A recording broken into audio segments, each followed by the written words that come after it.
अगर कोई फॉर्च्यूनर जैसी गाड़ी में बैठा है और आप थोड़ा पास में रिवर्स कर रहे हो तो उसको पता भी नहीं चलेगा कि आपकी गाड़ी रिवर्स हो रही है। अब देख लेते हैं इसमें एथेनॉल ब्लेंड कितना जा सकता है, बिकॉज लेटेस्ट कार है from Hyundai product planning managers वगैरह से, तो वो लोग कह रहे थे कि गाड़ी में ना जो बोस का सिस्टम है उसका जो कॉस्ट है वो % तक बढ़ गया है। अब देखोगे ना, ये देखो, एंड इसमें डेंट रहता है, मतलब हुंडई की सारी गाड़ियों में होता है। चलो एक ही कॉर्नर आने वाला है, इसको थोड़ा स्पीड पर लेंगे, यहाँ पर खोलेंगे।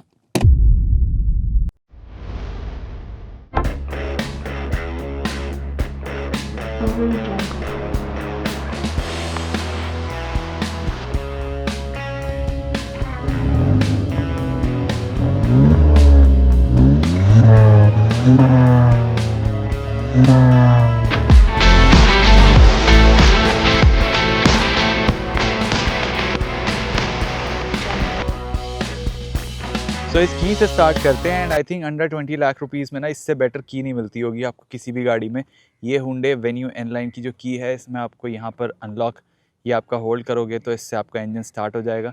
ये आपका लॉक करने का बटन, और यहाँ पर आपको ये बूट अनरिलीज़ करने का बटन है, यानी जो लॉक है वो रिलीज़ हो जाता है बेसिकली, क्योंकि पावर टेलगेट इसमें नहीं मिलता है। एंड जो एन-लाइन है वो लुक में कुछ ऐसी है। पीछे आपको थोड़ा सी व्यू दिख रहा होगा, एंड गाड़ी ना आई थिंक डिसेंट दिखती है। बहुत ही ज़्यादा इसमें आपको कट्स, क्रीजेस, डिज़ाइन एलिमेंट्स दिखेंगे। थोड़ा बिजी डिज़ाइन है, बट आई थिंक फ्लो अच्छे से कर गए। एंड इनका शॉक वैल्यू जो है ना, वो तो ओवरऑल जो ढेर सारी जो हुंडई की गाड़ियाँ हैं उनको देख के आपको थोड़ी आदत सी बन गई होगी, तो इतना ज़्यादा चुभेगा नहीं है डिज़ाइन। यहाँ पर आप एन-लाइन में देखोगे तो आपको ये रेड एक्सेंट सामने बम्पर में देखने को मिल जाते हैं। एन-लाइन की ये आपको एक एम्ब्लेम देखने को मिल जाता है यहाँ पे, ठीक है। एंड यहाँ पर हुंडई का ये लोगो देखने को मिलता है। यहाँ पर आपको लेवल 2 एडास मिल जाता है। बहुत ही ढेर सारे आपको यहाँ पर एडास के फीचर्स मिल जाते हैं। ये रेडिएटर कूल करने के लिए आपको स्पेस मिलती है, और यहाँ पर देखो आप, काफ़ी अच्छी ओपन स्पेस है। तो कभी कभार हो सकता है किस्मत ख़राब हो तो छोटा मोटा पत्थर यहाँ से अंदर चला जाए। अब इसके सामने आपको टोइंग हुक तो नहीं दिख रहा होगा, वो कहाँ पर है, मिसिंग है क्या इस गाड़ी में? वेल, आप ये 2 डिज़ाइन एलिमेंट्स देख रहे हो, यहाँ पर वाले साइड में ना एक हल्का सा ये मार्किंग है, इसको आप प्रेस करोगे तो ये रिलीज़ हो जाता है, और फिर यहाँ पर आपका ये टोइंग हुक आ जाता है। और वापस आप इसको प्रेस करके ये प्लास्टिक का कवर लगा सकते हो। बाकी ये ग्रिल भी आपको ग्लॉसी फिनिश में मिलती है, एंड यहाँ पर भी आप देखोगे तो कुछ इतनी बड़ी ये ग्रिल है। यहाँ पर आपका ये 360 डिग्री कैमरा का एक पार्ट आ गया। उसके बाद में आप देखोगे तो यहाँ पर आपको कनेक्टेड LED लाइट बार देखने को मिलता है, ठीक है, यहाँ तक आता है। और ये आपके हेडलैम्प्स हो गए। यहाँ पर ये फैन शेप्ड LED देखने को मिलता है। उसके बाद आप देखोगे ये जो बोनेट है, यहाँ पर आपको ये रिसेस देखने को मिलता है, एंड इसका जो आपको सामने कैमरा है वो आपका लेवल 2 एडास में मदद करता है। फिर यहाँ पर आप आओगे, साइड में सब 4 मीटर है, बट इसका जो व्हील बेस है वो 20 mm बढ़ गया है। एंड इसका जो स्टांस है वो काफ़ी बेटर है। छोटी SUV टाइप ही लगती है, बट इसके जो एलॉय व्हील्स हैं वो 17 इंच के यूनिट्स हैं। आपको यूजुअली 16 इंच के यूनिट्स मिलते हैं बाकी वेरिएंट्स में। और इनमें आपको ये एन-लाइन की बैजिंग देखने को मिल जाती है। डुअल टोन ये एलॉय व्हील्स हैं, और इनमें आपको मिल जाती है ये डिस्क ब्रेक, पीछे भी मिलती है, और इनमें रेड ब्रेक कैलिपर्स भी देखने को मिलते हैं। अपोलो के एप्टेरा टायर्स हैं, और इनकी जो प्रोफाइल है वो भी ठीक ठाक है। अराउंड 55 की प्रोफाइल है, तो काफ़ी कम है कंपैरेटिवली टू अ रेगुलर जो आपकी मास मार्केट कार्स आती हैं। 215 सेक्शन का टायर है, तो स्टांस वगैरह ठीक है। अब ये स्प्रिंग्स जो हैं ये थोड़े अपडेटेड हैं फॉर एन-लाइन। और ग्राउंड क्लियरेंस आप देखोगे तो अभी हम ये ख़राब रोड पर ही खड़े हुए हैं, तो यहाँ पर इसकी ग्राउंड क्लियरेंस ठीक है। मोस्टली हम यहाँ पर ख़राब रोड क्रॉस करके आए हैं, तो वो सब इसने पार कर लिया।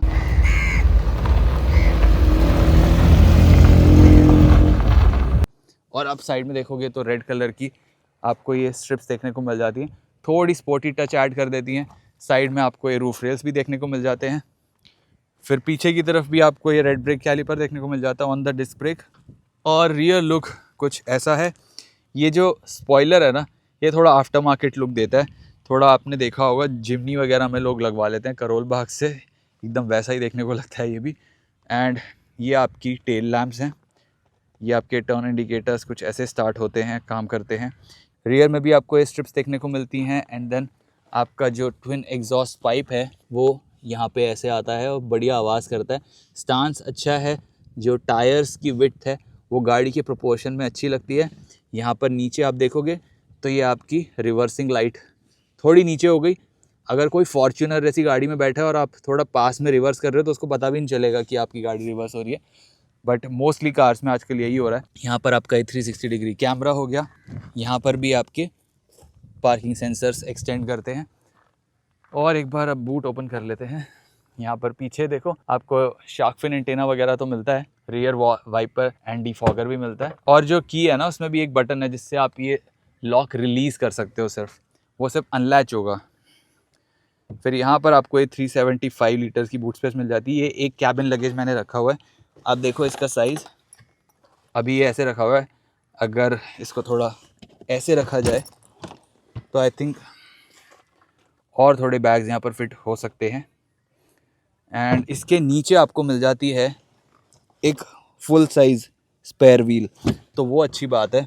जहाँ पर आजकल पंचर रिपेयर किट देना चालू हो गए हैं लोग, वहाँ पर आपको एक फुल साइज़ स्पेयर व्हील मिल रहा है। बट ऑफ कोर्स गाड़ी महंगी भी है तो सेंस भी बनता है। अब देख लेते हैं इसमें एथेनॉल ब्लेंड कितना जा सकता है, बिकॉज लेटेस्ट कार है फ्रॉम हुंडे। और यहाँ पर देखो अब इसका जो ये up to E20 ethanol blend ले सकता है। तो E27 when it gets to market थोड़ा मुश्किल हो सकता है। यहाँ पर आप ऑब्वियसली 45 लीटर का एक फ्यूल टैंक मिलता है, बड़ा ही क्लीन लोग हैं। यहाँ पर स्पेस काफ़ी एम्प्टी है, मैंने इतनी एम्प्टी स्पेस देखी नहीं है, ठीक है। और उसके बाद आप समझ सकते हो कि अगर 20 की क्लेम्ड माइलेज है 7 स्पीड DCT के साथ तो अराउंड 900 का नंबर बनता है। बट रियल वर्ल्ड सिनेरियो में आप 650-700 की माइलेज एक्सपेक्ट कर सकते हो, यानी रेंज एक्सपेक्ट कर सकते हो एक लॉन्ग जर्नी पर, जहाँ पर आप हाईवेज़ पर ही चला रहे हो, ठीक है, जिसमें 15-16 की आपको माइलेज मिलेगी। और ये देखो, मैं दिखाना भूल गया था आपको, यहाँ पर ये वेन्यू लिखा हुआ है एंड काफ़ी अच्छा सा है ये, मतलब टच करने में भी काफ़ी अच्छा लगता है, ठीक है।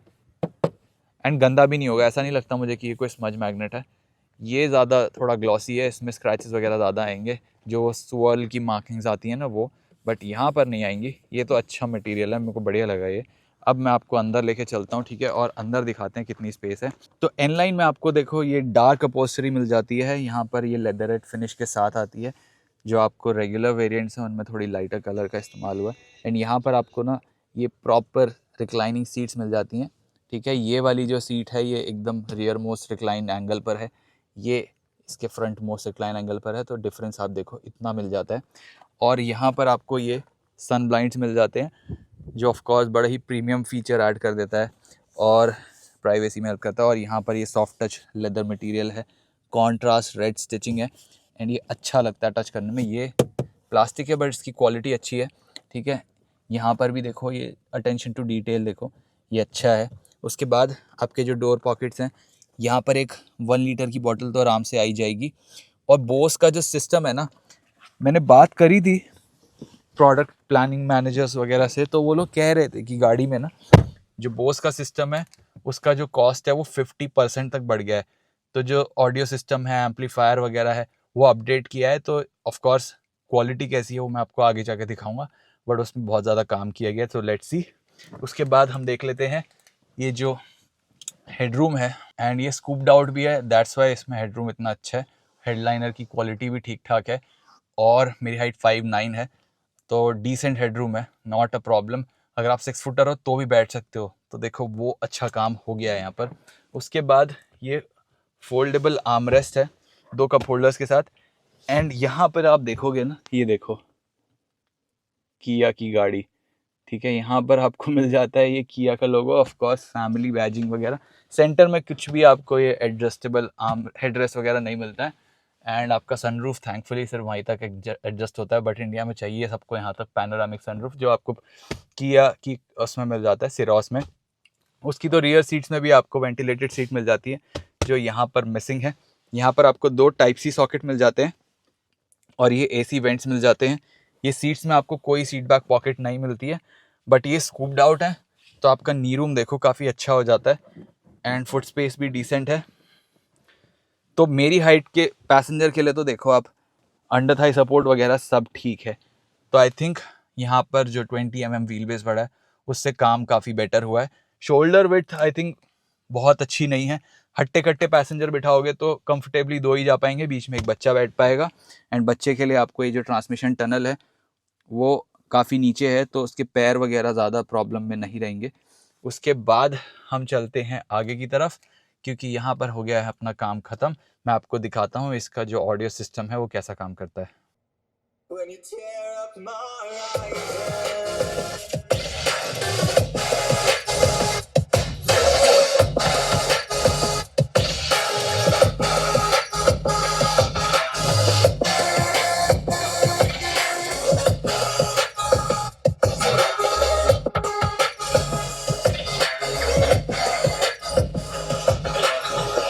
अब ये जो कैबिन है देखो, इसमें सीट्स आपको मिलती हैं, ठीक है। ये डिसेंट साइज़ की सीट्स हैं, इनमें बोस्टरिंग काफ़ी थिक है। और ये जो आपको एडजस्टेबल सीट हाइट के साथ मिलती हैं, यहाँ पर आपको सिर्फ 4 वे पावर एडजस्टमेंट मिलती है, यानी आप इसका सिर्फ रिक्लाइन एंगल एडजस्ट कर सकते हो और इसकी 4.5 मूवमेंट कर सकते हो इसके साथ में। और यहाँ पर आपको इनलाइन बैजिंग वाले मैट्स वगैरह तो मिल ही जाते हैं। ये एल्यूमिनियम के पेडल देखने को मिल जाते हैं। यहाँ पर खोलेंगे तो आपका ये फ्यूज़ बॉक्स मिल जाता है। एंड बेस्ट पार्ट ये है कि अब ना एडास जैसी फीचर्स और ऐड की जा सकती हैं जस्ट विद OTA अपडेट्स। तो सर्विस सेंटर पे जाने की ज़रूरत ही नहीं है, यहाँ पे इसका जो सिस्टम है उसके थ्रू हो सकती है। इसमें NVIDIA का सिस्टम लगा हुआ है, तो खर्चा वहाँ पर भी हुआ है। फिर यहाँ पर वही सिमिलर ट्रीटमेंट आपको जो पीछे मैंने दिखाई थी, ठीक है। और ये डैशबोर्ड देखो आप, अंडर 20 लाख रुपीज़ में इतना बढ़िया डैशबोर्ड कहीं और नहीं मिलने वाला है। यहाँ पर फील आती है कि आप बहुत ही एक महंगी कार में बैठे हुए हो, क्योंकि इसकी जो बनावट है, ये आई थिंक 50 लाख की गाड़ी में ये स्टीयरिंग बिलोंग करता है। मुझे तो लग रहा है कि मैं घर लेके चला जाऊँ, बहुत ही कि क्या स्टीयरिंग दिख रहा है ये, ठीक है। और यहाँ पर आपको फुल फिनिशिंग वगैरह जो है वो टच करने में अच्छी लगती है। बहुत ही चंकी स्टीयरिंग व्हील है। परफॉर्मेंस उतनी खास नहीं है इस स्टीयरिंग व्हील के हिसाब से, आपको लगेगा बहुत सारी परफॉर्मेंस है। यहाँ पर मर्सिडीज़ के और जो थोड़ी और AMG और पोर्शा वगैरह होती हैं उनके जैसे आपको डायल मिल जाते हैं, बट ये डायल जैसी फिनिशिंग है, इन्हें सिर्फ बटन के साथ आती है। इनको प्रेस करके आप ट्रैक्शन मोड्स एक्सेस कर सकते हो जो आपको स्नो, मड एंड सैंड मिलते हैं। उसके बाद यहाँ पर ये ड्राइव मोड प्रेस करोगे तो आपको इको, नॉर्मल एंड स्पोर्ट देखने को मिलता है। और बीच में ये N की बैजिंग है। यहाँ पर आपके ये कंट्रोल्स हो गए फॉर आपका adaptive cruise control, lane keep assist, ये आपकी अडेप्टिव क्रूज़ कंट्रोल में स्पीड वगैरह एडजस्ट करने के लिए, ये आपकी स्क्रीन एडजस्ट करने के लिए। वहाँ पर थोड़ा अंधेरा था तो मैंने गाड़ी को घुमाया है। नाउ मैं आपको ये स्क्रीन दिखा देता हूँ। अभी फ़िलहाल ये स्पोर्ट मोड में है, और इसको जब हम प्रेस करते हैं ना, मोड्स में चेंज करते हैं, तो आप देखो ये आपकी स्क्रीन चेंज हो जाती है। एंड बड़ा ही क्लीन सा लेआउट देखने को मिलता है। ये नॉर्मल मोड में है। RPM काउंटर आपका डिजिटल ही रहता है। अभी आ गया स्पोर्ट मोड, थोड़े रेड आपको ट्रीटमेंट देखने को मिलती है इसमें। ये एडास वाली स्क्रीन हो गई आपकी। ये टिपिकल हुंडई वाली आपको स्क्रीन देखने को मिल जाती है। ये आपका डिजिटल स्पीडो, TPMS, ये आपका रिफ्यूलिंग का टाइम, कब से आपकी गाड़ी चल रही है, ये आपकी trip meter with all the details, ये आपकी करंट ट्रिप का मीटर, एंड ये आपका कंपस ऑफ कोर्स। तो ये सब आपको देखने को मिल जाता है इस गाड़ी में। उसके बाद यहाँ पर आपको ये पैडल शिफ्टर्स दिए गए हैं। पैडल शिफ्टर्स की जो साइज़ है वो भी काफ़ी अच्छी है। एंड इसमें डेंट रहता है, मतलब हुंडई की सारी गाड़ियों में होता है। क्रेटा वगैरह, EV वगैरह भी ले लो, जहाँ पर से आप गियर कम करते हो तो वहाँ पर आपको ये इनवर्ड रिसेस देखने को मिलता है। जब आप गियर जहाँ से बढ़ाते हो तो वहाँ पर आपको ये थोड़ा बाहर से प्रोट्रूडिंग मिलता है, ठीक है। तो ये छोटी सी टच है, that is common in Hyundai की कार्स। यहाँ पर आपका ये ट्रैक्शन कंट्रोल का बटन हो गया। उसके बाद में आइडल स्टार्ट स्टॉप का, headlamp leveller and AC controls. आपको ये थोड़ा एक एच सा बनाते हैं। वहाँ पे देखोगे आप जो AC वेंट है, वो जो एच का साइड में एक जो बार होता है वो है, और ये बीच में ये कनेक्टिंग बार हो गया, तो एच देखने को मिलता है यहाँ पर। ओ माय गॉड, यहाँ पर तो EPL वगैरह की आपको सारे डिटेल्स वगैरह दे देगा, कब मैच है, कब आपके स्कोर्स वगैरह क्या थे, वो सब दिखा देगा। क्रिकेट का भी सेम है। एंड बाकी गाड़ी की सेटिंग्स वगैरह में आप यहाँ पे एक बड़े ही अच्छा टाइल वाला सेटअप देखने को मिलता है, जिसको आप काफ़ी अच्छे से एडजस्ट कर सकते हो, एक्सेस कर सकते हो। तो ये बड़ा ही इजी बना देता है इसको यूज़ करना, and it's very easy to use too. तो क्लटर्ड नहीं है ये जो इसका सिस्टम है। यहाँ पर नीचे आपका AC का सेटअप है और यहाँ पर बटन्स दिए गए हैं। ये टच पैनल है, ये ग्लॉसी है बट ये स्मजी नहीं है। इस पर आपके निशान देखो, मैं छोड़ रहा हूँ ना तब भी हो नहीं रहे हैं, यहाँ पे छूट नहीं रहे हैं। और मेन सारे जो ऑडियो के कंट्रोल्स हैं वो सब बटन से चलते हैं। आप सेटअप मीडिया वगैरह कर सकते हो, मैप वगैरह सीधा डायरेक्टली एक्सेस कर सकते हो, वॉल्यूम वगैरह के आपको कंट्रोल मिलते हैं। AC के भी कंट्रोल्स आपको बटन के साथ मिलते हैं। नीचे आप देखोगे तो आपको ये वायरलेस चार्जिंग पैड मिलेगा। यहाँ पर आप देखोगे तो आपको टाइप C सॉकेट है, उसके बाद टाइप C सॉकेट यहाँ पर है। तो यहाँ पर टाइप A सॉकेट अब नहीं मिलेगा आपको हुंडई की वेन्यू में। ये आपको 12 वोल्ट सॉकेट एक्सेस करने के लिए बटन प्रेस करना पड़ता है। और ये बाय द वे आपका सिस्टम ऑन करने के लिए है, अगर आपको कार प्ले वगैरह चलाना है तो उसके लिए भी है। और अगर आपको सिर्फ चार्जिंग करनी है तो आप चेक कर सकते हो बटन प्रेस करके। यहाँ पर स्पेयर स्पेस आपको मिल जाती है। ये N-line वाला आपको गियर लीवर देखने को मिल जाता है, लुक्स एक्सपेंसिव। और यहाँ पर आपकी ये वेंटिलेटेड सीट्स, ये आपके कैमरा, ये आपकी parking sensor on end of करने के लिए, ये आपका auto parking brake, auto hold, 2 cup holders जिसमें आपकी बॉटल्स हैं। इस जगह में आप एक फ़ोन डाल सकते हो। बट ये वाली स्पेस जो है, ये आपका जो चश्मे का डब्बा है ना, उस पर डेंट पड़ जाएगा क्योंकि ये स्पेस बहुत ही छोटी है। आई थिंक पाम की हाइट की भी नहीं है, बहुत ही सिर्फ मेरी फिंगर्स जितनी ऊंची ये स्पेस है, बहुत ज़्यादा स्पेस नहीं है इसमें। और यहाँ पर आपको थोड़ी स्पेस मिल जाती है, ये खाली स्पेस है। यहाँ पर ये वेन्यू की बैजिंग है, थोड़ी डिफेंडर वाली याद दिलाएगी आपको, जैसे लिखा हुआ है यहाँ पे। और यहाँ पर आपको कूल ग्लव बॉक्स मिल जाता है जिसका साइज़ अच्छा खासा है। अब एक बार ये सनरूफ भी देख लेते हैं। ये मैनुअली ऐसे इसका ब्लाइंड ओपन होता है and sunroof of course I am not very interested in that. यहाँ पर आपको कोई भी वैनिटी मिरर नहीं मिलता है, ये आपके जो टोल टिकट्स होंगे वो रखने के लिए होता है। बट आप तो फास्टैग यूज़ करते हो तो आपकी पार्किंग वगैरह की टिकट यूज़ हो जाएगी यहाँ पर आप पैसेंजर एयरबैग ऑन ऑफ कर सकते हो। एंड ये आपकी लाइट्स वगैरह वाला सिस्टम हो गया। यहाँ पर ये ऑटो डिमिंग IRVM देखने को मिलता है, blue link connectivity, RSA and SOS button. और यहाँ पर आपको जो मिलता है विदाउट लाइट मिलता है वैनिटी मिरर। तो कुछ ऐसा सिस्टम है इस गाड़ी का। बट आई थिंक काफ़ी देर हो गई है, अब इस गाड़ी को चला के देखते हैं। इको से स्टार्ट करेंगे ताकि मैं आपको डिफरेंसेस समझा पाऊँ कितने आ रहे हैं। ठीक है, यहाँ से वी आई ड्राइव में and now we are rolling. यहाँ पर आपका ये टैकोमीटर आता है और लेफ्ट में आपका speedometer along with your range.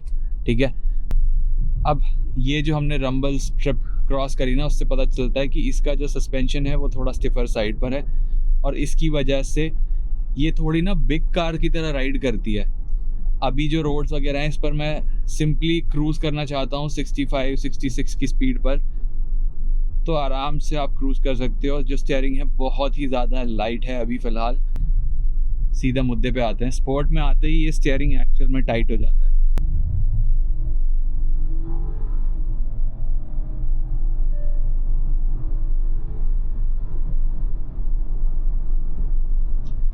और ये इसका 7 स्पीड का DCT भी काफ़ी अच्छे से अपशिफ्ट करता है। इसका जो मिड रेंज है वो भी काफ़ी ज़्यादा स्ट्रॉन्ग है, तो ड्राइव करने में ओवरटेक करते हुए हाईवेज पर आपको ज़्यादा दिक्कत नहीं होने वाली है। यहाँ पर एक्चुअल में मज़ा ही आएगा। और फिर जब ये स्टीयरिंग आपके हाथ में होता है तो आपको लगता है कि बहुत अच्छी क्वालिटी वाली गाड़ी चला रहे हो। इसकी जो फिट फिनिश है वो तो अच्छी है और एकदम परफेक्टली हाथ में कंटोर्स बने हुए हैं, ऐसे हाथ में बढ़िया तरीके से फिट होता है ये। ठीक है, ये कॉर्नर है, इसको लेने वाला हूँ। इसमें थोड़ा रोल बॉडी में पता पड़ता है स्पोर्ट मोड में भी।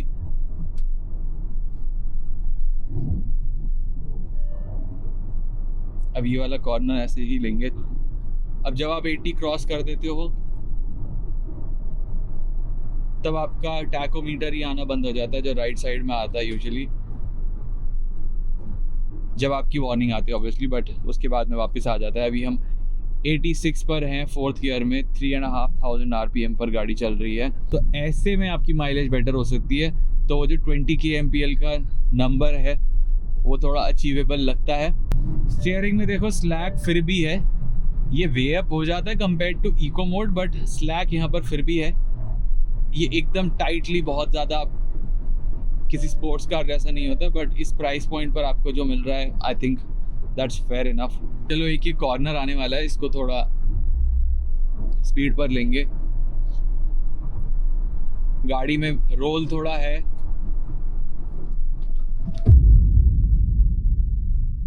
और ब्रेक भी आपने देखिए ब्रेक एक्चुअली काफ़ी अच्छे से काम करे। आई थिंक आई न्यू कि ये कट लेने वाला है, तो मैं थोड़ा बेटर प्रिपेयर्ड भी था पहले से ही। अब एक बार इसका हम ADAS टेस्ट भी कर लेते हैं। ये अपना स्मार्ट क्रूज कंट्रोल ऑन हो गया। सामने वाली कार से 3 कार्स का डिस्टेंस रख के 98 की स्पीड हम कैरी करने वाले हैं, और अभी हम 93 पर आ गए हैं बिकॉज सामने वाली कार्स ब्रेक कर रही हैं, सामने काउस भी हैं। तो देखो 50 की स्पीड पर ही अपने आप आ गई। आप देख सकते हो मेरे पैर तो दूर हैं ब्रेक से। अब वापस खुद ही ये स्पीड अप करेगी। तो एकदम सही टाइम पर एक्टिवेट भी कर दिया और सही टाइम पर वो यूज़ भी हो गया। So cruise control and lane keep assist दोनों फिलहाल काम कर रहे हैं बिकॉज यहाँ पर लेन मार्किंग्स प्रॉपरली हैं। अब लेन मार्किंग्स यहाँ मिट गई तो गाड़ी देखो अपने आप ही बाहर आने लग गई और ट्रक के पीछे जाने लग गई। So who should by this car? देखो वेन्यू के लिए तो मैं बोलूँगा कि इस प्राइस पॉइंट पर ये ऑफ कोर्स थोड़ी महंगी है, बट मेरे को पता चला है सोर्सेज से कि जो गाड़ी है इसमें एडवांस हाई स्ट्रेंथ स्टील वगैरह थोड़ा एक्स्ट्रा यूज़ किया है, तो उससे थोड़ा इनपुट बढ़ गया। जो इसका K1 प्लेटफॉर्म है वो आपने सिरोस में भी नोटिस किया होगा, उसकी भी प्राइसिंग थोड़ी हायर साइड पर है। यहाँ पर भी वही यूज़ हुआ है, बट ऑफ कोर्स फीचर्स यहाँ पर थोड़े कम है कंपैरेटिवली, तो प्राइसिंग में थोड़ा वो बेनिफिट मिलना चाहिए था, वो यहाँ पर पास ऑन नहीं किया गया है। इसके जो बेसिक्स है ना वो काफ़ी सॉर्टेड हैं, और इसकी जो मटेरियल की क्वालिटी है, फिट एंड फिनिश लेवल्स हैं वो भी काफ़ी अच्छे हैं। साथ में अगर आप हायर वेरिएंट्स लेते हो जिनके लिए पे आप करते हो अच्छा खासा, बट उनमें फील भी अच्छी आती है कि अगर आप यहाँ पर टाइम स्पेंड करोगे ना आपको लगेगा कि आपने पैसा खर्च किया है तो उसका कुछ वर्थ मिला है। फिर N-Line की बात करते हैं। N-Line आपको ना अगर आपको एक्चुअल में थोड़े ये फीचर्स वगैरह लुक्स वगैरह मैटर करते हैं, ये साउंड थोड़ा मैटर करता है, ये प्रॉपर आपको एक बहुत ही महंगी गाड़ी वाली वाइब देता है। ये स्टीयरिंग आप POV में देख पा रहे होगे कि फील तो ऐसी आ रही है, आपको अगर बताया ना जाए कि ये वेन्यू है तो आपको लगेगा कि कोई महंगी N-Line या फिर N कार है प्रॉपर। और जब आप फैमिली और फ्रेंड्स को थोड़ा शो ऑफ करना चाहो तो वहाँ पर भी वो मज़ा आ जाएगा थोड़ा। अगर आपको ये सब करना है and you are someone with young blood inside, तो फिर आप देखो N-Line कंसिडर कर सकते हो। अगर आपको कंटेंट देखना है कार्स का, बिकॉज बहुत सारी स्पेशल कार्स मेरे चैनल पर आती रहती हैं, उनकी फुल रिव्यूज़ मेरे चैनल पर आपको डेफिनेटली देखने को मिल जाएंगी। So if you don't want to miss out on them, please consider subscribing. Thank you so much for watching.